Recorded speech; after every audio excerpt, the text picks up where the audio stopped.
세계인의 눈과 손은 대한민국이 독점하고 있다 해도 과언이 아닐 듯 싶습니다.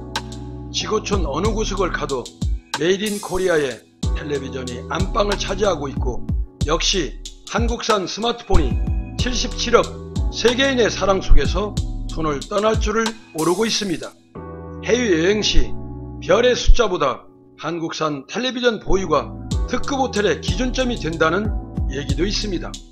1936년 영국 BBC가 세계 최초의 텔레비전 방송을 매일 시작한 이후 이제는 텔레비전 방송과 앵커나 아나운서의 가치는 국가의 품격으로 떠오르는 시대에 접어들었습니다. 다양한 방법으로 시청자를 끌어들이는 뉴스 보도에서 유독 독특한 고음과 표정으로 북한 조선중앙텔레비전 중대뉴스를 보도하고 있는 분홍빛 저고리의 리춘희 아나운서는 우리 국민들도 모르는 사람이 없을 겁니다. 그녀의 선전선동술과 남북한 TV 보도의 근본적 차이점은 무엇인지 오늘의 주제로 살펴보겠습니다. 1971년부터 북한의 핵실험이나 김일성, 김정일 사망을 알리며 역사적 순간을 항상 보도해온 리춘희 아나운서는 올해 한국 나이로 78세, 1943년생의 아나운서 나이로는 고령입니다. 정주영 현대회장님과 같은 고향인 강원도 통천군 출신으로 원래는 평양연극영화대학 배우과를 졸업하고 국립연극단에서 배우 생활을 했다고 합니다. 그러나 다리가 짧고 배우에는 맞지 않는 체형이라 1971년 2월에 방송인이 되어 지금까지 50년간 북한 조선중앙TV의 간판이자 북한의 대포 입으로 우리에게 각인되어 있습니다.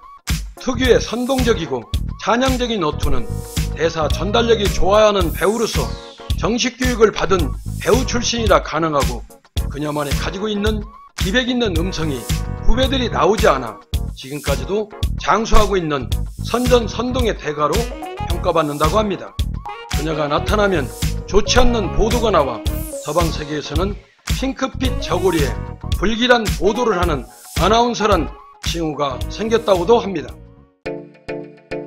우리는 아나운서들이 직접 방송 멘트를 작성하거나 수정하는 경우가 많은데 북한의 방송원들은 저작권이 전혀 없다고 합니다. 북한에서는 TV를 통해 방송되는 모든 원고는 3단계 결제를 거친다고 합니다. 기자가 쓰면 부장, 부국장, 부위원장이 검토를 하고 그 뒤에는 당비서가 관할하는 내부 검열과 출판 검열국이 담당하는 국가 검열을 받는데, 그 과정이 다 끝나야 파술 현상국으로 넘어가서 방송원이 읽는 모습을 촬영하거나 녹음을 하게 된다고 합니다. 완성된 편집본에 대해서도 같은 결제 과정을 다시 거치게 된다고 합니다.